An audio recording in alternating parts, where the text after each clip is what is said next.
The cowboy waited for his mail order bride, but an armed outlaw knocked on his door. It was a place of work, solitude, and memories that lingered in every corner of the wooden cabin. The walls, though plain, held traces of his family's past, faded photographs, a worn rocking chair, and shelves lined with old tools that his father had once used. Every morning John woke with the first light, long before the sun peeked over the horizon. He would step out into the crisp air, feeling the coolness of the morning against his skin, and take a deep breath of the open plains. The land seemed endless, stretching far beyond where his eyes could reach, dotted with wildflowers in the spring and golden grass in the summer. Despite the beauty around him, there was a heaviness that often pressed on his heart. Life had taught him the value of hard work, but it had also taught him how lonely it could be. John's days were structured, filled with chores that kept him busy but rarely distracted him from the ache of solitude. He checked on the fences, making sure they were sturdy enough to keep the cattle from wandering into the wild. He fed the animals, milked the cows, and repaired equipment that broke under the strain of constant use. By noon, the sun would beat down with intensity, making his skin tingle under the hot rays. He often paused to wipe the sweat from his brow, looking out across the plains, and sometimes he allowed himself to dream. These dreams were not grand or extravagant. John did not wish for wealth or fame. He wished for companionship, someone who could understand the quiet rhythm of his life, someone who could share in the simple joys and challenges of ranch living. The loneliness was a constant companion, sitting beside him during meals, lying across the bed at night, and whispering in the winds that swept through the open fields. Friends were few, as most men in the area were busy with their own work, and visits were rare. Letters from distant relatives arrived occasionally, but they were never enough to fill the emptiness he felt. It was in this spirit of quiet yearning that John decided to seek a mail-order bride. The idea was not new, and many men across the country had written to find partners through letters. John approached it with careful thought, not desperation. He wanted someone genuine, someone who could see the value in a life filled with work, nature, and honesty. He penned a letter carefully, describing his life on the ranch, the long hours of labor, and the beauty he found in simple moments, like watching the sunset over the hills or listening to the soft lowing of the cattle at dusk. He included a photograph of himself, standing proudly beside his favorite horse, hoping to give a glimpse of who he truly was. Weeks passed slowly after sending the letter. Each day, John walked to the mailbox with a sense of anticipation, hoping that today might be the day a response would arrive. He imagined opening the envelope and finding elegant handwriting that spoke of kindness, curiosity, and a shared desire for life on the frontier. Often, he would sit on the porch, letter in hand, imagining the person who had written to him. What would she look like? How would she feel about the wide-open spaces, the long hours, and the work that never truly ended? He pictured her stepping off a stagecoach, a small suitcase in hand, eyes bright with both fear and excitement. The waiting was both thrilling and agonizing. Each day without a reply made him doubt himself, wondering if he had been foolish to believe that someone could share his life in this lonely place. Yet hope persisted, like a stubborn flame that refused to die. He found himself talking to the land as if speaking aloud could carry his thoughts to the person he hoped to meet. "Maybe tomorrow," he would whisper to the wind. "Maybe she'll come tomorrow."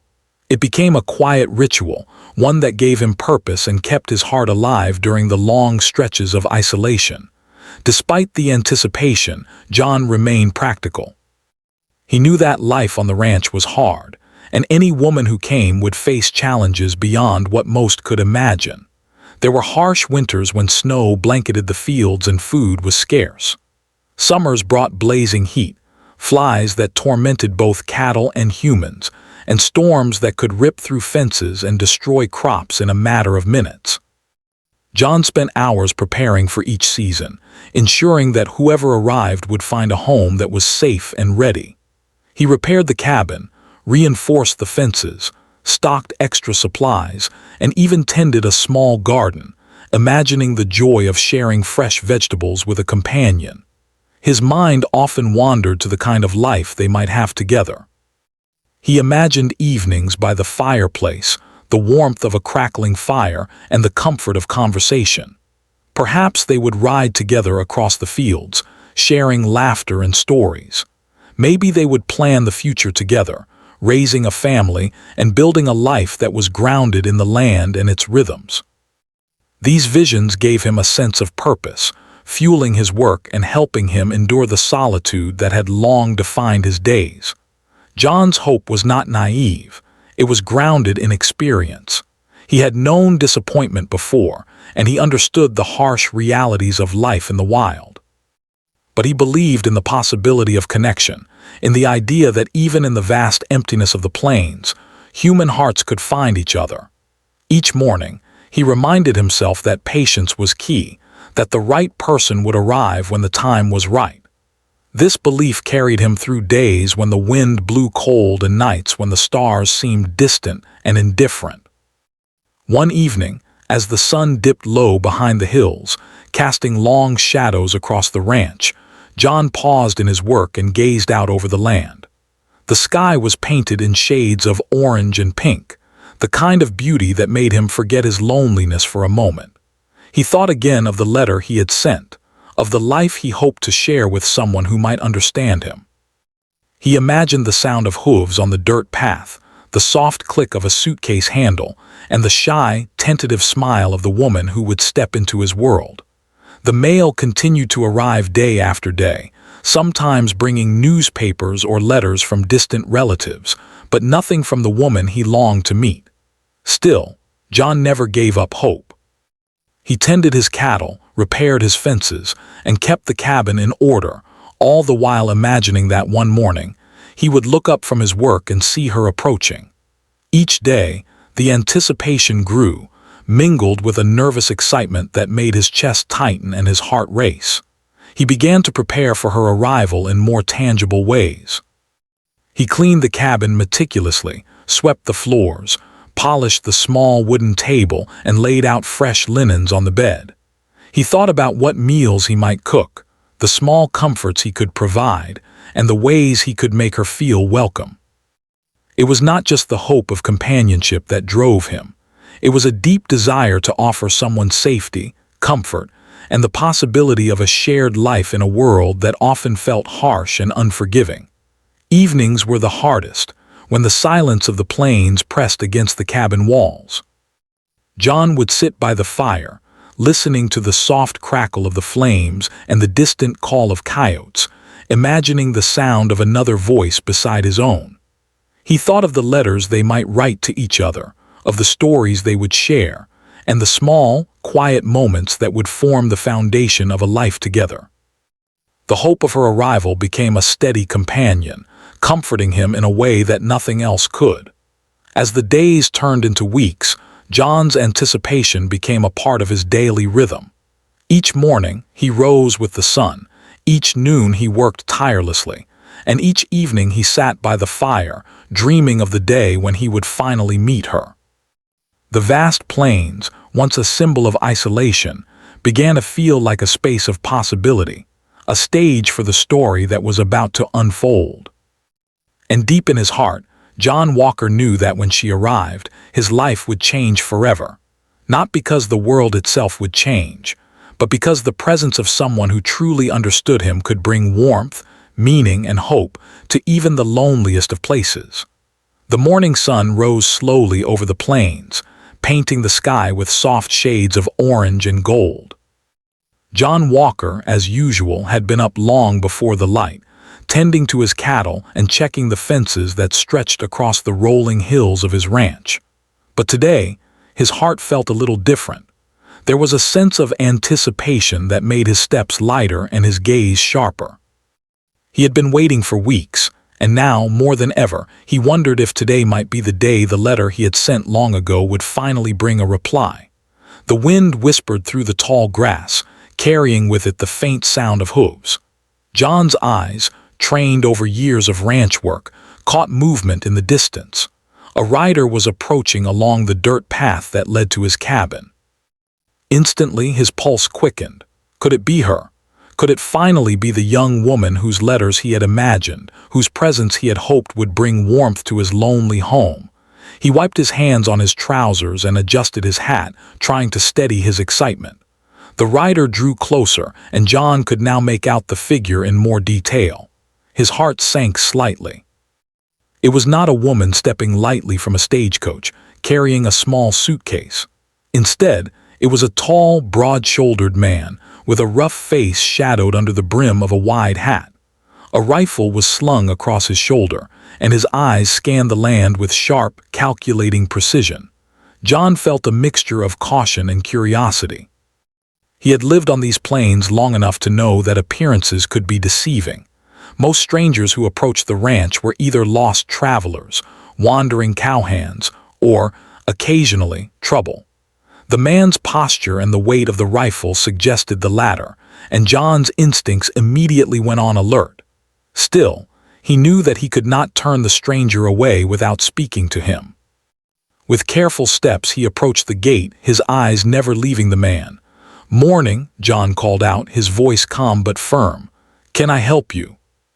He had never heard the name Silas Crow before, but there was something about it that made him uneasy. The man's eyes flicked to the cabin, then back to him, assessing. John's hand hovered near the holster at his side, not out of aggression but out of caution. He had spent enough time alone on the plains to know when danger rode into town, and this felt like danger. "Business?" John asked slowly. "Well, you'll have to come inside. We can talk there. I don't conduct business out here in the yard." There was a careful calculation in the stranger's gaze, a sharpness that made John's skin prickle. Once inside, Silas leaned against the wall, resting the rifle casually across his chest. "I need a place to stay for a while," he said, matter-of-factly. "Don't want no trouble, but I need to lie low." This was not a letter writer with hopes of a quiet life.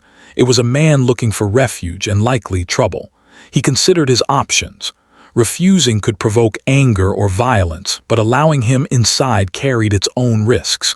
John's life had taught him the importance of measuring danger carefully, of understanding people as well as the land. "Why come to me?" John asked. "I don't know you. I don't know what kind of trouble you're in." There was truth in Silas's words. He was a man of principle, loyal to those who earned his trust and careful not to provoke unnecessary conflict. But the stranger's presence was a test, a challenge to that principle. Could he protect his home, his cattle, and himself while still showing decency? As the hours passed, the two men sat across from each other at the small wooden table. The wind rattled the windows, and the occasional cry of a distant coyote added to the tension that filled the cabin.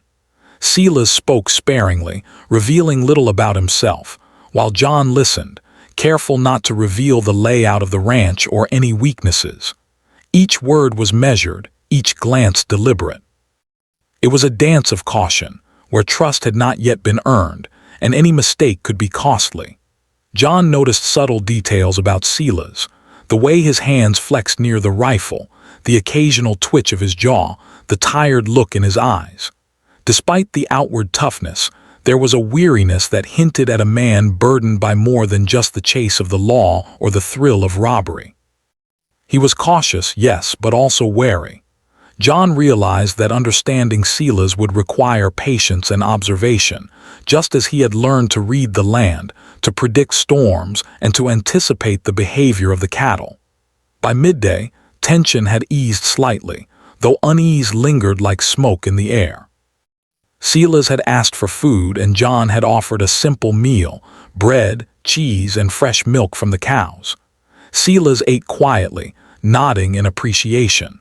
There was no hostility, no sudden move for the weapon that remained slung across his shoulder.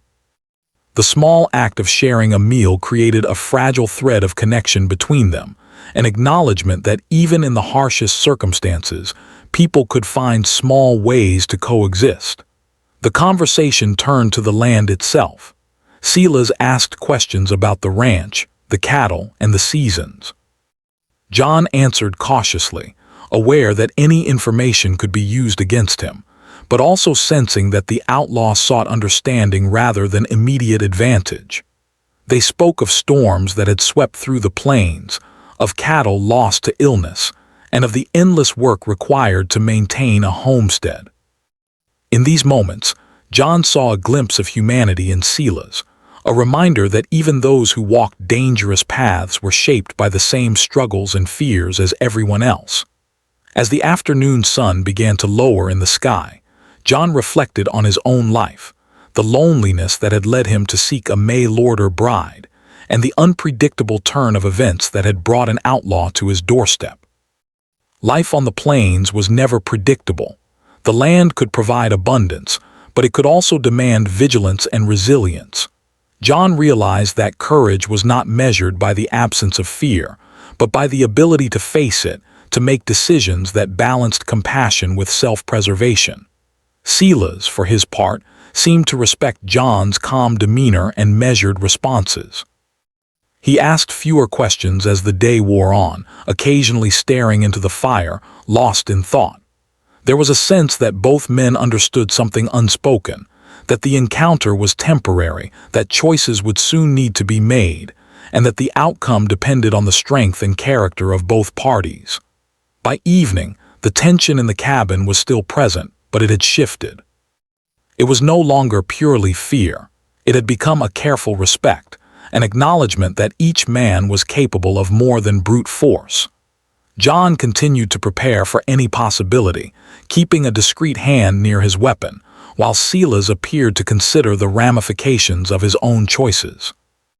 The wind outside carried the scent of rain, and the first distant rumble of thunder hinted at a storm approaching, a reminder that nature, like life, was unpredictable and powerful. John thought again of the woman he had been waiting for, imagining her stepping off a stagecoach and entering a world that was both beautiful and dangerous. He realized that life would never be free of challenges, that danger could appear in unexpected forms, and that courage meant facing the unknown with a steady heart. The day had taught him that even in moments of uncertainty, he could maintain his integrity and make choices that aligned with his values. Night fell, and the storm drew closer. Rain began to patter on the roof, a soft rhythm that mingled with the occasional clap of thunder. John and Silas sat in the dim light, the flickering fire casting long shadows across the cabin walls. The outlaw's demeanor had softened slightly, and John felt a cautious sense of connection, a recognition that even in the harshest encounters, understanding could emerge. As the night deepened, John knew that the coming hours would test both men further. Decisions would need to be made, and the outcome of this unexpected encounter could shape the rest of their lives. But for now, in the warmth of the cabin and the glow of the fire, there was a fragile peace, a moment of quiet understanding amidst the uncertainty of the plains. John lay awake that night, listening to the storm outside, reflecting on the day's events. He realized that anticipation could take many forms, not just the hope of a mail-order bride, but the challenge of facing the unknown and finding calm amidst danger. He knew that tomorrow would bring new decisions, and perhaps new threats, but he felt a quiet confidence in his ability to navigate whatever came his way. The plains were vast, the nights long, and life unpredictable, but John Walker had learned that courage, patience, and careful judgment could carry him through even the most unexpected encounters.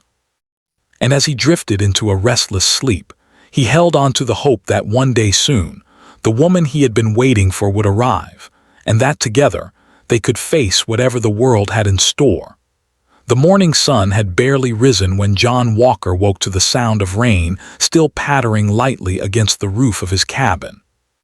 The storm had softened, leaving the plains glistening under a gray, misty sky. The air smelled fresh and clean, carrying the scent of wet earth and grass, but inside the cabin, tension hung heavy. Silas Crow, the man who had unexpectedly arrived at his door, was awake as well, sitting quietly by the fire, the rifle resting nearby. John could sense the same unease in him that had defined their encounter the previous day. Breakfast was a quiet affair. John prepared a simple meal of eggs, bread, and fresh milk, watching Silas carefully as he ate. There was no conversation at first, just the sound of the fire crackling and the occasional drop of rain sliding down the windows. John's mind was busy, running through every possibility. He had thought about confronting the outlaw immediately, driving him away, or even calling for help from the nearest town. But something about Silas, the way he carried himself, hinted at complexity beneath the rough exterior. He was dangerous, yes, but perhaps not cruel beyond reason. After breakfast, John decided to speak. "You can't stay here forever," he said, his voice calm but firm. "I don't know what trouble you've brought, but this land, my home, it's not a place for running from the law or for hiding. You have to leave eventually. But I can't go out there yet, not while the lawmen are close. I just need a little time, that's all." John had learned long ago that people were not always what they seemed, that even those who appeared dangerous could have a human side, a vulnerability hidden beneath layers of fear and survival instinct. The hours passed slowly, each filled with quiet observation and subtle negotiation. John moved about the cabin, fetching water, tending to the small fire, and keeping an eye on the outsider. Silas watched him as well, sometimes speaking in short sentences, sometimes silent for long stretches. The silence itself was heavy, filled with unspoken thoughts and careful consideration. John knew that at any moment, a wrong word or movement could spark violence.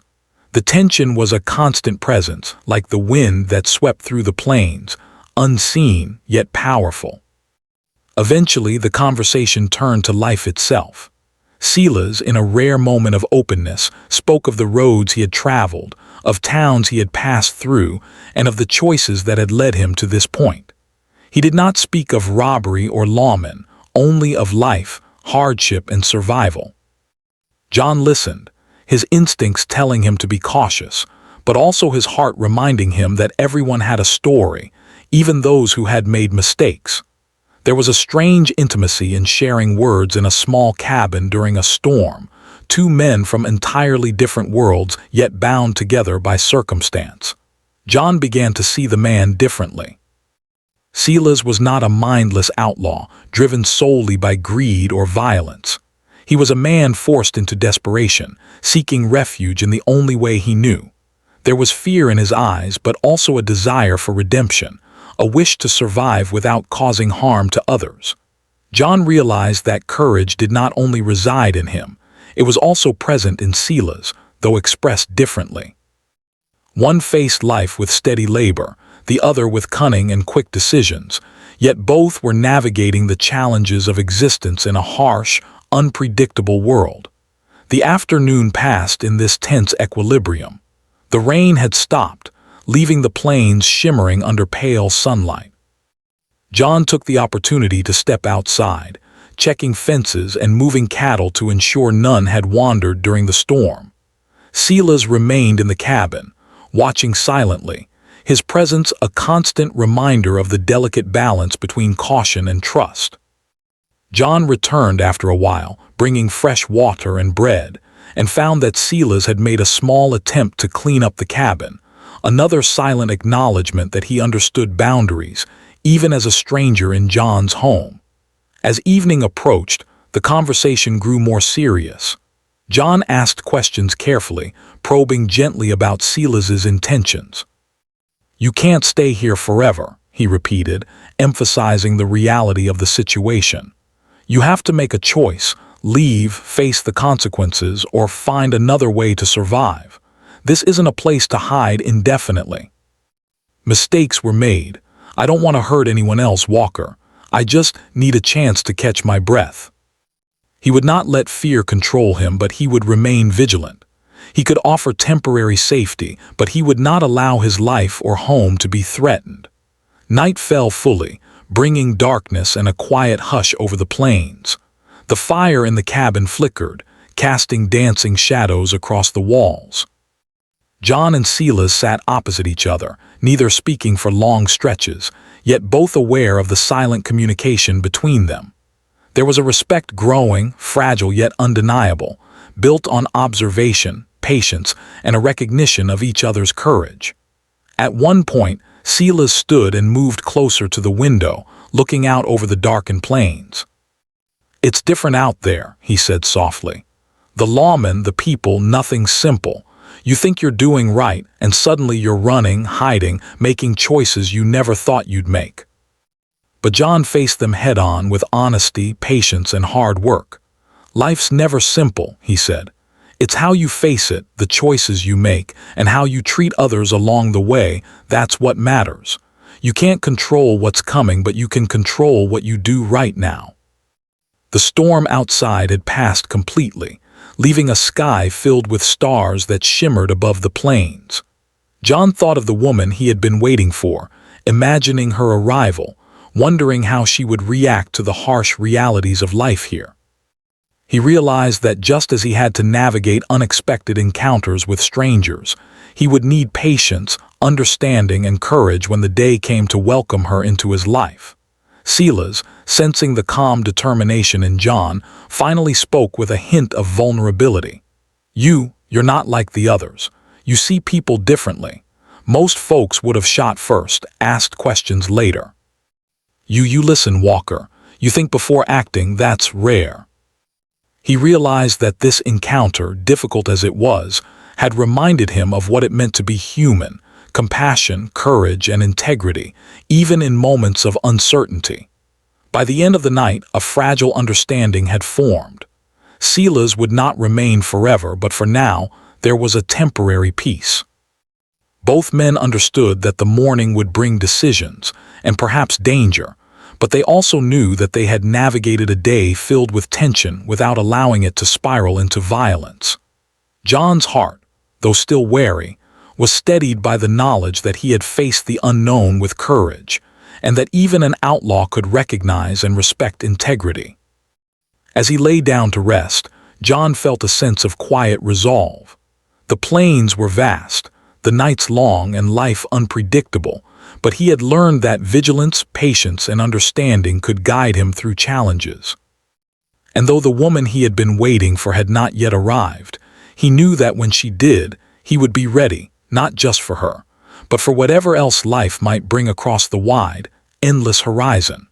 The first light of dawn crept over the horizon, painting the plains in soft shades of pink and gold. The storm from the previous night had passed, leaving the air fresh and cool, and the earth glistening with dew. John Walker stirred from his sleep, listening to the quiet of the morning. The cabin was still, save for the gentle crackling of the fire he had left burning low through the night. For a moment, he felt the usual loneliness that had marked so many mornings before, but it was tempered now with a sense of cautious optimism. Silas Crow, the man who had brought unease into his home, was awake as well, packing his few belongings with silent efficiency. The night of conversation, shared meals, and careful observation had changed something between them. There was no friendship, not yet, but there was respect, a fragile understanding that neither man would harm the other as long as boundaries were maintained. Silas's rough exterior concealed a man who understood, in his own way, the value of honesty and courage. John watched him quietly, assessing his readiness to leave. "You'll be safe enough on the plains," John said, his voice steady. "But you need to move quickly. The lawmen could be nearby now, and staying here longer would only make things worse for you." "I won't forget that." Silas opened the door and stepped out into the misty morning. The plains stretched endlessly before him, wild and free, as though inviting him to make his own path. He turned once, meeting John's eyes, and for a fleeting moment there was an unspoken understanding. Then, without another word, he mounted his horse and rode away, disappearing into the early morning haze. John exhaled slowly, a mixture of relief and lingering tension washing over him. The cabin felt quiet, almost serene, but the experience of the past 2 days had left an indelible mark. He realized that courage was not just about standing alone against visible threats, but also about making difficult decisions, understanding human nature, and extending trust when it was earned, even in the most unlikely of circumstances. As he settled back into the routine of his work, his thoughts inevitably returned to the letter he had sent months ago. The woman he had hoped to meet, the partner he longed for, was still out there somewhere, her arrival unknown. But the anticipation no longer felt like anxiety. It felt like hope, pure and steady. John prepared himself mentally for the moment when she would finally arrive, imagining the smile that might light up her face and the stories they would share as they built a life together on the ranch. Hours passed, and the sun climbed higher in the sky. John was finishing repairs on a section of the fence when he heard the distant sound of hooves striking the dirt path leading to his cabin. His heart leaped into his throat and he paused, squinting toward the horizon. This time the rider was not a man, not a shadow of menace, but a young woman, moving with the cautious excitement of someone stepping into a new and unfamiliar world. She approached steadily, a small suitcase in hand, her wide-brimmed hat shading her eyes from the morning sun. John felt a surge of relief and anticipation. He walked briskly to the gate, tipping his hat as he called out, "Good morning, you must be Emily. You're welcome here."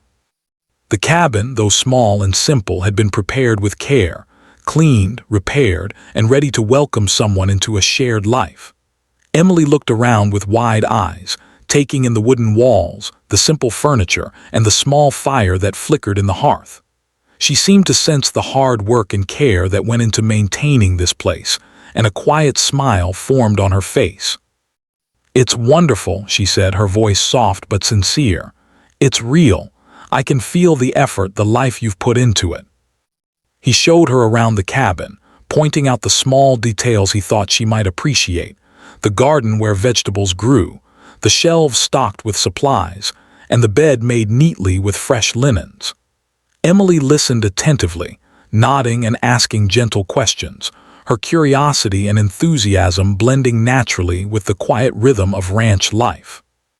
As the day progressed, they settled into a routine, moving with careful coordination to care for the cattle and maintain the ranch.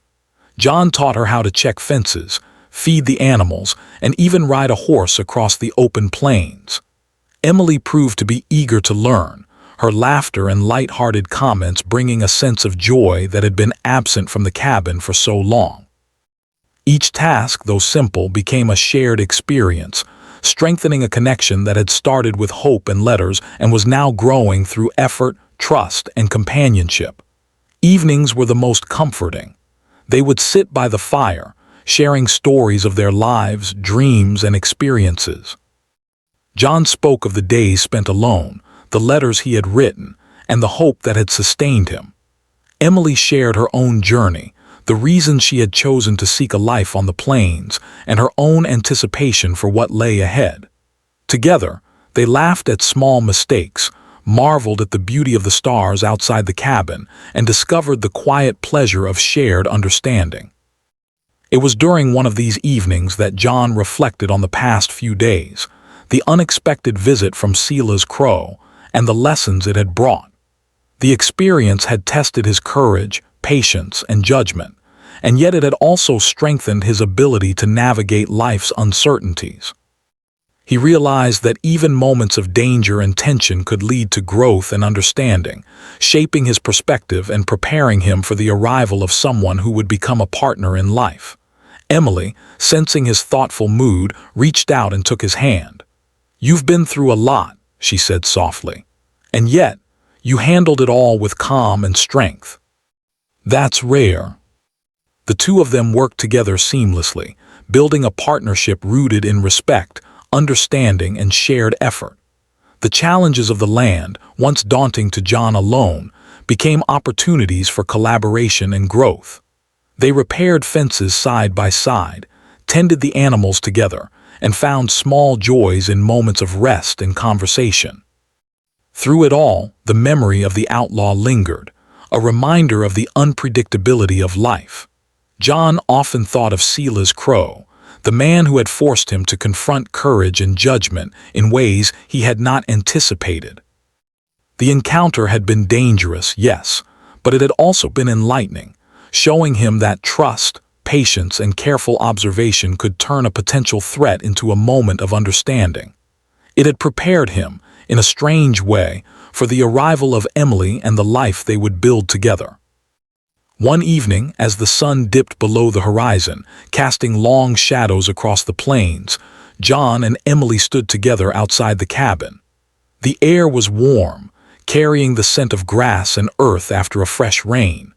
John looked at Emily, seeing not just the woman he had been waiting for, but a partner, a companion, and a friend. She looked back at him with a smile that spoke of hope, trust, and the quiet excitement of a new beginning. "Welcome home," John said softly. Emily's eyes sparkled and she squeezed his hand. "I think I've always known this would be home," she replied. In that moment the plains seemed to stretch endlessly, full of possibility and promise. The hardships of the past, the lonely days, the unexpected danger, the waiting for something uncertain, faded into the background, replaced by the quiet, steady rhythm of shared life. John and Emily knew that challenges would continue to come, that storms would visit, and that life on the ranch would always demand effort and courage. But they also knew that together, they could face whatever lay ahead, building a life filled with hope, love, and the enduring beauty of the plains. And so, with the horizon wide and the future unknown, John Walker and Emily stepped forward into their new life, ready for whatever adventures awaited together.